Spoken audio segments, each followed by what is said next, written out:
কারো কারো মনে সন্দেহ সংশয় আছে, স্পষ্ট ভাষায় বলে যেতে চাই, হেফাজতে ইসলামের আন্দোলন ছিল নিরেট নির্ভেজাল ঈমানি আন্দোলন। কারো সাথে আমাদের বিদ্বেষ ছিল না, সরকারের ক্ষমতা দখল করার জন্য আমাদের কোনো আগ্রহ ছিল না, আকাঙ্ক্ষাও নাই, কল্পনাতেও নাই। আল্লাহ পাক আলেমদের যেই ইজ্জত দান করেছেন, যেই মর্যাদা দান করেছেন, উলামায়ে ইকরামের এই পচা দুর্গন্ধযুক্ত ক্ষমতার কোনো দরকার আছে? সুতরাং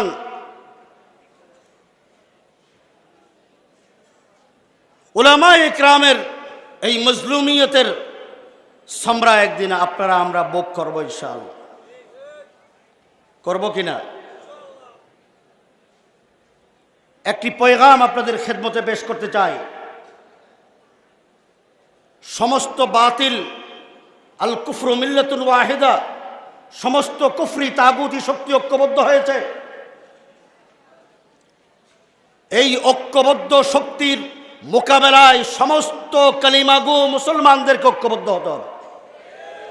আমাদের মধ্যে নানা ফেরকা, নানা মতাদর্শ, নানা মক্তব ফিকিরের উলামায়ে কেরাম রয়েছেন, যারা মুশরিক নয়, শিরিক করে না, তৌহিদে বিশ্বাসী, নবী মুহাম্মদুর রাসূলুল্লাহকে শেষ নবী মানে।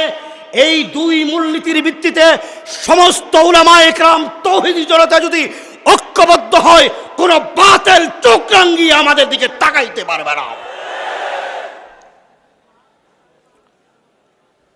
तौहीद की अमानत सीनों में है हमारे, आसान नहीं मिटाना नामो निशा हमारा।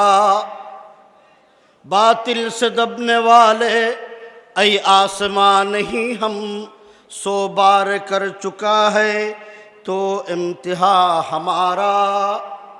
तेगो की साये में हम पल कर जवा होए हैं, खंजर खिलाल का है कौमी निशा हमारा। डरते नहीं दुनिया में मुसलमानों किसी से, मिल जाती है जब दौलत ईमान नबी से। আজকে আমি শুনে খুশি হলাম, হযরত আল্লামা জুনায়েদ বাবনগরী রহমতুল্লাহি আলাই এই এদারার ফরজন ছিলেন। ওনার যে পাগড়ি দেওয়ার কথা ছিল শতবার্ষিকী সম্মেলনে, এটা ওনার বাগিনা যোগ্য উত্তরসূরি মৌলানা হাফেজ ওসমান সাদেক সাহেবকে দেওয়া হয়েছে। জুনায়েদ বাবনগরী সাহেবের খাদেমকেও দেওয়া হয়েছে। আল্লাহ তাআলা যারা এই মজলুম আলেম, এই মুজাহিদকে যারা সম্মান করেছেন, আল্লাহ তাআলা তাদের সম্মানকেও বৃদ্ধি করবেন ইনশাআল্লাহ।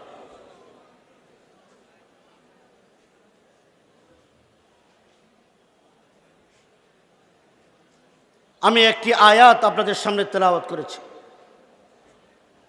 ইন্নামা ইয়াখশাল্লাহ মিন ইবাদিহিল উলামা। আমাদের এই দেশে একজন বড় দার্শনিক আলিম ছিলেন, ছোটবেলায় তার বয়ান শুনেছি বহু, খতিবে আজম হযরত আল্লামা সিদ্দিক আহমদ রহমতুল্লাহি আলাইহি। তিনি বলেন, উলামায়ে ইকরাম আল্লাহকে ভয় করে, এটা তো আল্লাহ জানে। এরপরে কোরআন শরীফে আয়াত নাযিল করে আল্লাহর বলার দরকার কি ছিল? হযরত খতিবে আজম রহমতুল্লাহি আলাইহি বলেন, উলামায়ে ইকরাম হলো নায়েবে রাসূল। নবীরা যেরকম আল্লাহর ওয়াহদানিয়তকে প্রতিষ্ঠা করার জন্যে, আল্লাহর দ্বীনকে বিজয় করার জন্যে কোনো বাতিলের সামনে মাথা নত করেনি, উলামায়ে ইকরামও কিয়ামত পর্যন্ত যারা হক্কানি রব্বানি আলেম, তারা কিয়ামত পর্যন্ত বাতিলের সামনে মাথা নত করবে না। আল্লাহ পাক এই বিষয়টি বুঝাবার জন্যে ইন্নামা ইয়াখশাল্লাহ মিন ইবাদিহিল উলামা এই আয়াত নাযিল করে জানিয়েছে।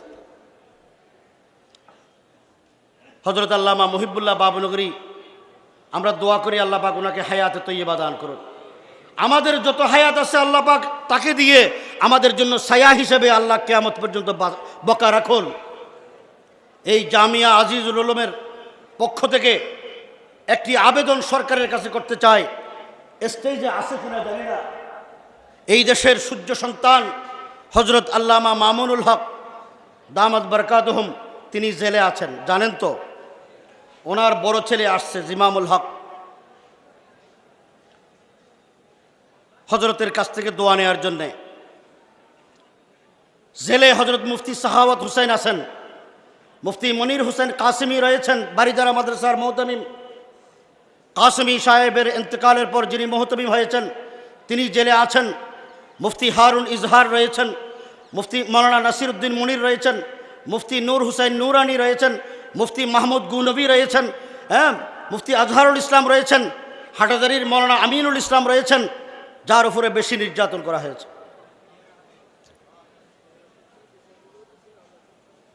আমরা সরকারের কাছে আবেদন করি, সমস্ত ওলামায়ে ইকরামদেরকে আপনারা মুক্তি দিয়ে দিন,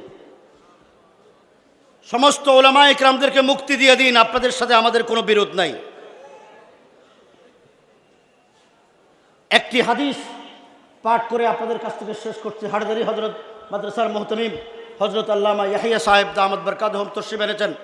আল্লাহ রসুল সাল্লাল্লাহু আলাইহি ওয়াসাল্লাম ইরশাদ করেন, ইন্না লিল্লাহি আহলিনা মিনান নাস ক্বালু মান হুম ইয়া রাসূলুল্লাহ ক্বাল রাসূলুল্লাহ সাল্লাল্লাহু আলাইহি ওয়াসাল্লাম আহলুল কুরআন হুম আহলুল্লাহি ওয়া খাসসা।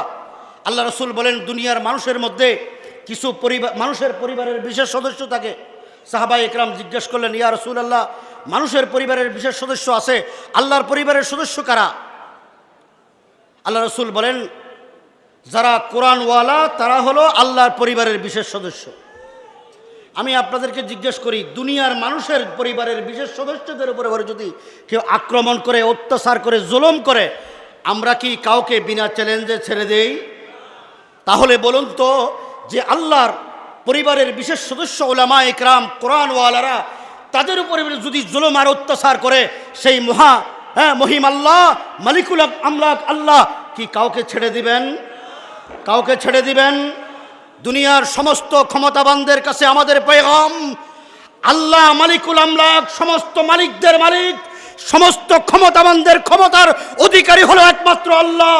আল্লাহর পরিবারের বিশেষ সদস্যদের উপরে যারা হাত দেয়, তারা কোনোদিন আল্লাহর বিচারের ফাইসালা থেকে কোনোদিন রেহাই পাবে না। পাবে না। যারা আল্লাহর বিচারের মুখোমুখি হতে হবে, তাদেরকে বলতে চাই, সমস্ত নিরীহ নিরপরাধ উলামায়ে ইকরামদেরকে অবিলম্বে মুক্তি দিন, অবিলম্বে মুক্তি দিন। এখনো সময় ভালো আছে। আল্লাহ পাক আমাদের সবাইকে তৌফিক দান করুন, আমিন। ওয়া আখিরু দাওয়ানা আনিল হামদুলিল্লাহি রাব্বিল আলামিন। আসসালামু আলাইকুম ওয়া রাহমাতুল্লাহি ওয়া বারাকাতুহু। আমি খুব অসুস্থ, আমার জন্য দোয়া করবেন। আল্লাহ পাক যেন মৃত্যু পর্যন্ত ঈমানি শক্তি বাড়িয়ে দেন, সেহত আফিয়ত দান করেন। আসসালামু আলাইকুম।